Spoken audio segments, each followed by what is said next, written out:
App State clinches the number 1 seed. It's Locked On Sunbelt. You are Locked On Sunbelt, your daily podcast on the Sunbelt Conference, part of the Locked On Podcast Network, your team every day.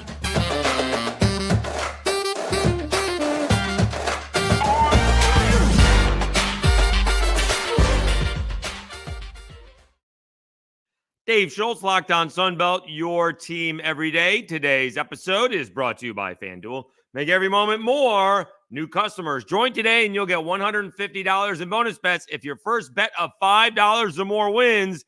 Visit FanDuel.com/LockedOn to get started. I have 1-2 in a row. We'll get to that later. All right, Arkansas State also secures the double bye, and we'll preview the Friday night hoops in today's episode, and we'll look at the baseball weekend series in tomorrow's episode. Easy way to do that.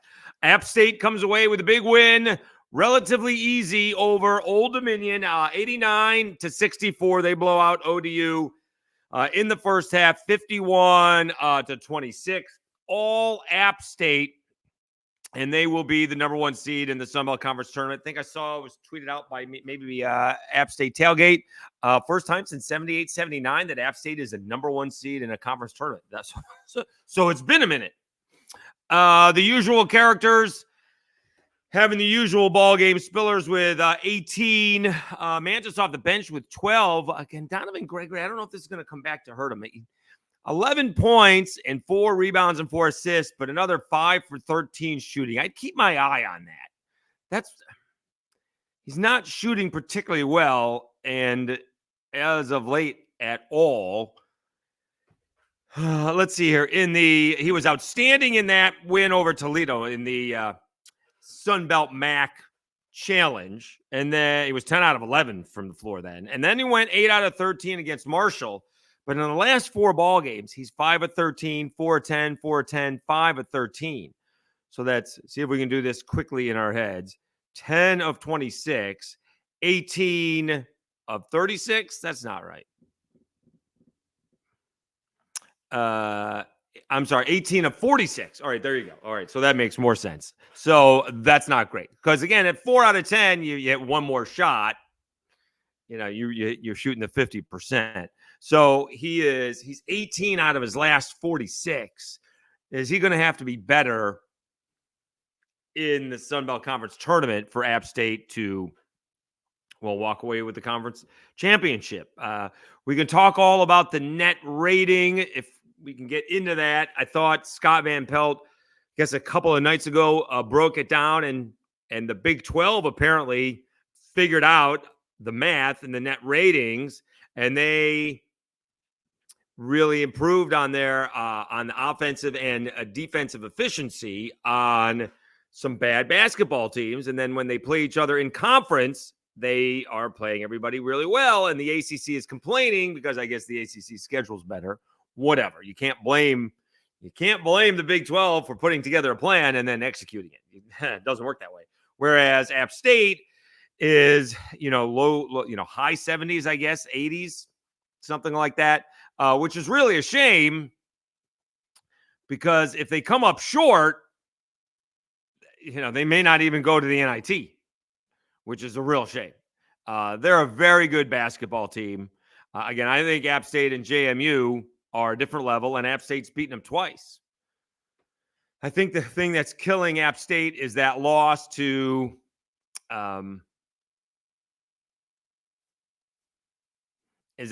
Texas State is just destroying them. They did lose to UNC Asheville, and that's at home.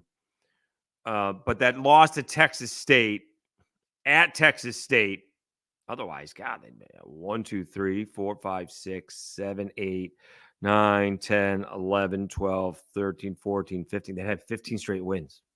So that one loss is probably crushing their net rankings, which is a real shame, because I think App State and JMU both deserve to be in the NCAA tournament. If they play each other in the championship game, you can only take one, and that's a real shame for the Sun Belt. Elsewhere on Wednesday, well, let's do this now.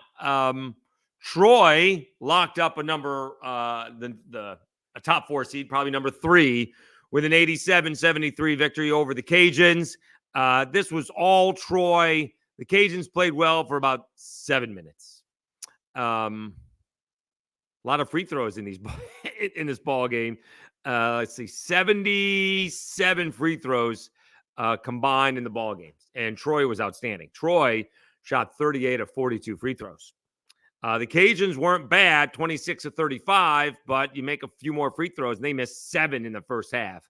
It would have been potentially a little bit closer. Christian Eugene had 18 points for Troy. Connerway off the bench, allegedly, right, 15 points. He was 13 of 14 from the free throw line. Big difference in this ball game was also the three-point shooting. Troy was 9 out of 22. The Cajuns were 1 out of 12.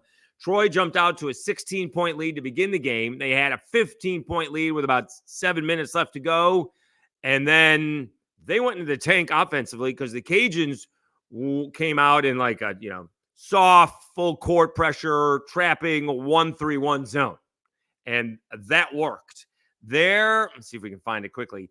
Their offensive possessions, and I marked them down. Oh, maybe I have them in a couple different spots. In 13 possessions, when they're up 15, they missed a layup, three-pointer missed. They had a turnover. They made a layup. They had a turnover, 2 free throws, then 2 more turnovers, 2 missed shots on the same possession, missed a 3, 2 free throws, and they missed a layup as time wound down. And the Cajuns, once down 16 and 15 in the first half, were down 4. They actually made a couple of free throws to begin the second half to pull within 2. And then for some reason, they went back to man-to-man. That I don't understand. They were getting blown out playing man-to-man. They switched defenses, and that, whatever it did, confused Troy. Troy came out against the man-to-man and hit threes, like 3 threes. I think they scored like 15 points in the first 4 minutes of the second half. And that was the ballgame. Cajuns made a little bit of a run at the end, but really have just not played well since the Bowling Green game. They didn't play well at ODU, played pretty well actually against App State. Ironically enough, they played pretty well for about 33 minutes, did not play well against ULM, did not play well against Southern Miss, and they did not play well again tonight. The stats, they also had 20 turnovers again. Second time this season they've had 20 turnovers against Troy. Troy, by the way, had 15 turnovers. And the Cajuns actually shot, can you imagine this? The Cajuns actually shot 23 of 50 from the floor, 46%. They actually outshot Troy. The problem was they were 1 of 12 from 3, as I mentioned. So they were 22 of 38 from 2-point line, and they lost by 14. And the field goals is 27 to 3, 24-point difference from threes. That is the difference. They also made a bunch of free throws, but a lot of that was fouling at the end of the ballgame. So, well, what happens is now App State is in number 1 position. JMU is basically locked in at the number 2 position. I'll double check that. And Troy is locked in at number 3. Who gets number 4? And we'll do that when we come back. It is Locked On Sunbelt, your team every day. Let me tell you about eBay Motors.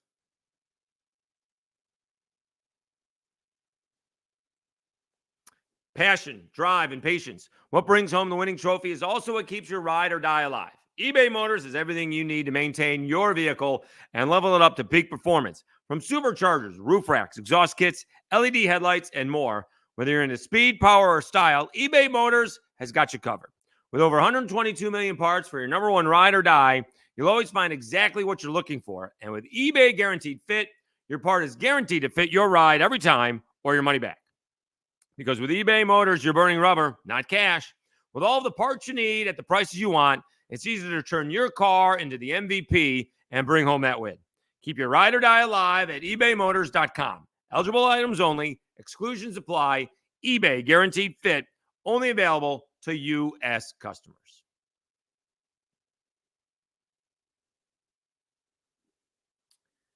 Dave Schultz, Locked On Sunbelt, your team every day. Talking a little Sunbelt basketball. We will again look at Sunbelt baseball for Friday's episode. We'll preview the Friday night basketball coming up. Although most of it is I think most of it is set. Although I guess there's a bunch of teams at the bottom that are not set, so maybe not. What is set is Arkansas State is a top 4 seed.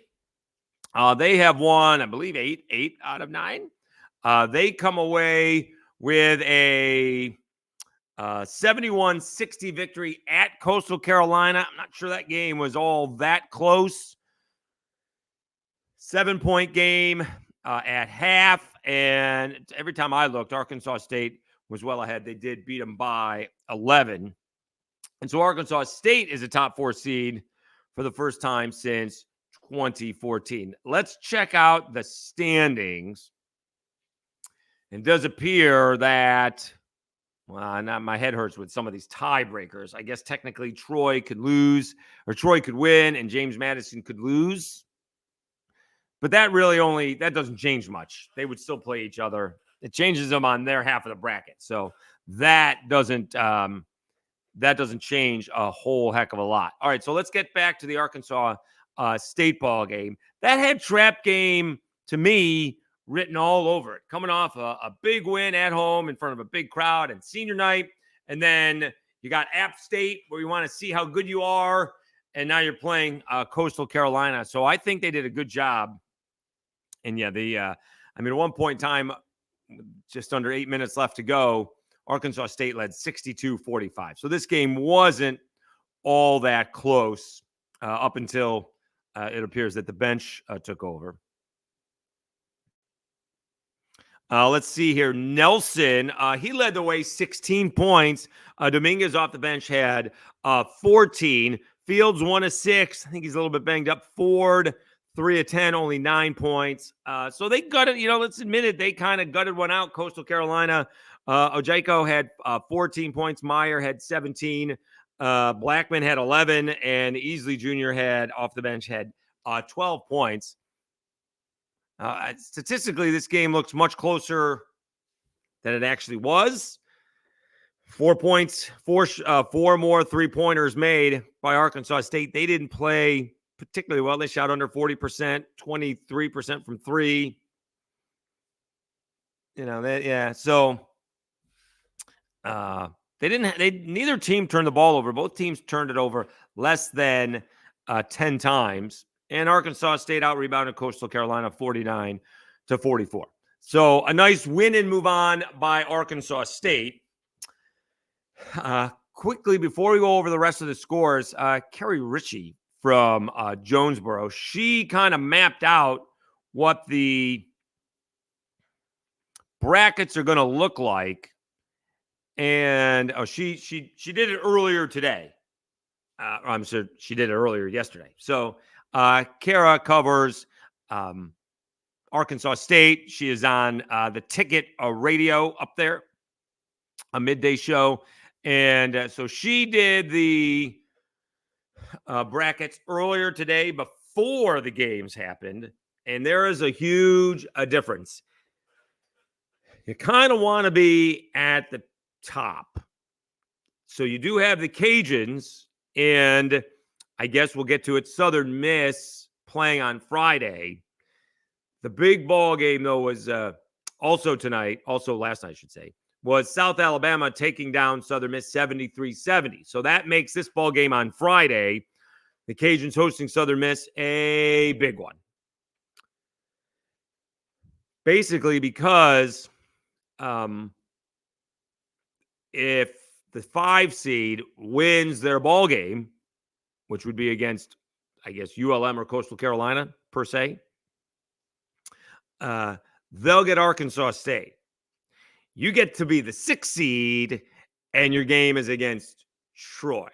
So no offense intended, but that's who you'd rather play, Arkansas State. They're playing as well as anybody, and it'll be interesting to see what happens when, again, these teams have to not play for a week, and these teams are coming off games where they have an off day.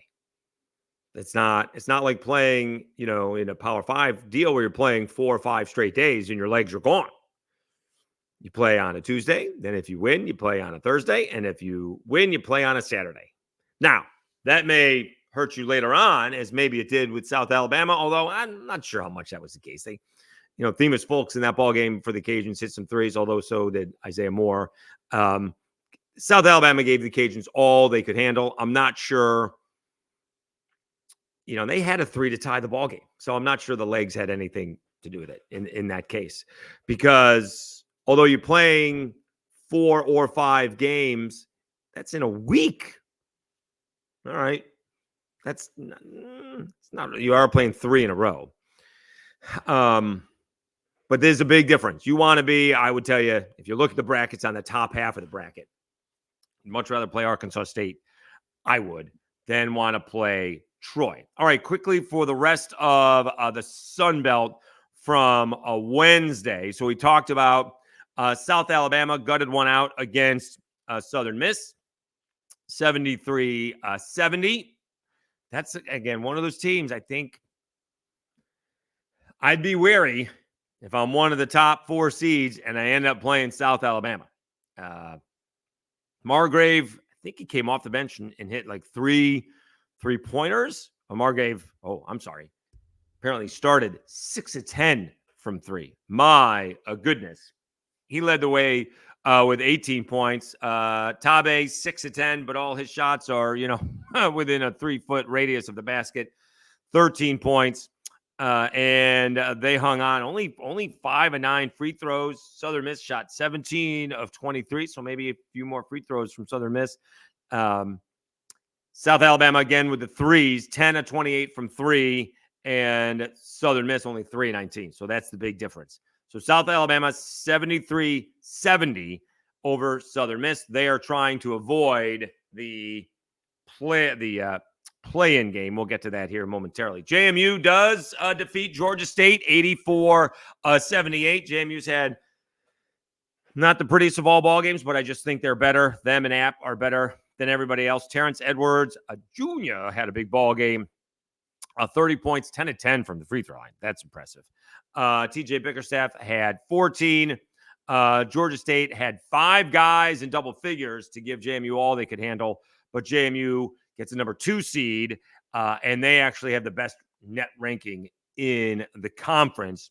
The question is, if they get all the way and play App State but lose, will their net ranking be good enough? Georgia Southern beats Marshall. What that does is they beat them 87-73. So now Georgia Southern and Marshall are tied at 7 and 10. So let's check out the standings before we look ahead to Friday's action. So App is number 1. JMU is probably number 2. Troy number 3. Arkansas State number 4. And again, if James Madison and Troy switch, it doesn't really matter. All right. The Cajuns and Southern Miss are both 9 and 8. And South Alabama, here you go. You have 1, 2, 3, 4, 5, 6 teams trying to avoid the last 2 spots. So South Alabama, Georgia State, Marshall, Georgia Southern are all 7 and 10. I'm not going to do tiebreakers here. These Sun Belt tiebreakers hurt my head. Texas State and Monroe are 6 and 11. Coastal and Old Dominion are going to be playing in that first day on Tuesday. So let's take a timeout. We'll come back. We'll see the lineup because I think at least 2 of these teams are playing each other, and that means one will get to not play until Thursday, and one will have to play on Tuesday. All right, let's do that when we come back. Let me tell you about FanDuel. Get buckets with your first bet on FanDuel, America's #1 sportsbook, because right now, new customers get $150 in bonus bets with any winning $5 bet. That's $150 if your bet wins. Bet on all of your favorite NBA players and teams with quick bets, live same-game parlays, exclusive props, and more. Just visit FanDuel.com/lockedon and shoot your shot. FanDuel, official sportsbook partner of the NBA.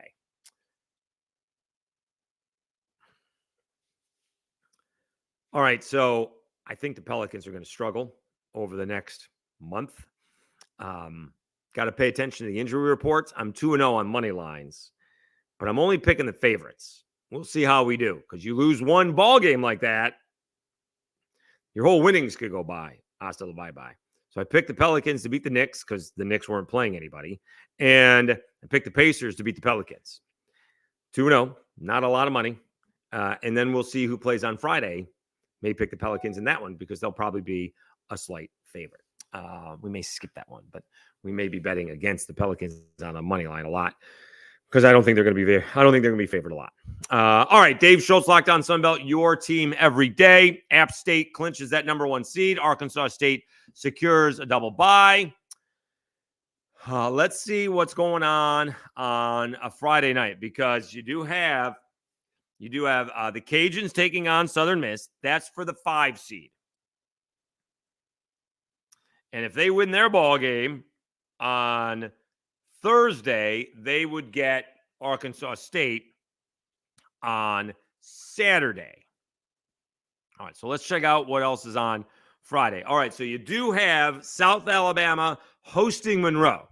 What that would do is, if South Alabama wins, that means they will not play in the bottom 4 seed. If Monroe wins, that may move South Alabama down, depending on what other people do, because Monroe will have swept South Alabama.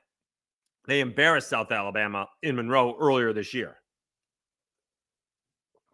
That's a big ball game. The App State Arkansas State game is only a ball game for App State to stay relatively warm and Arkansas State to see how good they are. That it really is it. Although it could be a preview of Sun Belt semifinals. This would be each other's a second game if they both win. They only have to win one game each to get to the semifinals if there are no upsets. All right. You get Georgia State and Marshall. Well, the winner of this is not going to be in the bottom 4. They're both 7-10. So there's something to play for. Georgia State, the Panthers, are hosting Marshall. At one point in time, Marshall looked like they could be challenging for the top 4. Now they're trying to stay out of the bottom 4. Georgia Southern catches a break. They get ODU. Georgia Southern with a win. They'll win 8 ball games. And after starting out 0-12 before Sun Belt play, they finish up 8-10. That's not bad. That loss to Buffalo is preventing them. Well, that's not a conference game. But they've had some bad losses in there as well. But that's a nice turnaround by Charlie Henry's crew. So, again, this is very easy, right? South Alabama wins. They're not playing in the bottom. They're not playing in the bottom with the bottom 4. Georgia State, the winner of Georgia State and Marshall, won't play in the bottom 4. And if Georgia Southern wins, they won't play in the bottom 4. The other one is, I guess, Texas State. Texas State's got a shot to not play in it. Is that right? They're 6-11. I guess they have a shot at it, but they're playing Troy. And that would be a shocking development, although Texas State did beat App State. We talked about that earlier. I still fully believe that App State and JMU are the 2 best teams. I will be shocked, barring injury, to somebody that those 2 teams are not playing for the Sun Belt championship.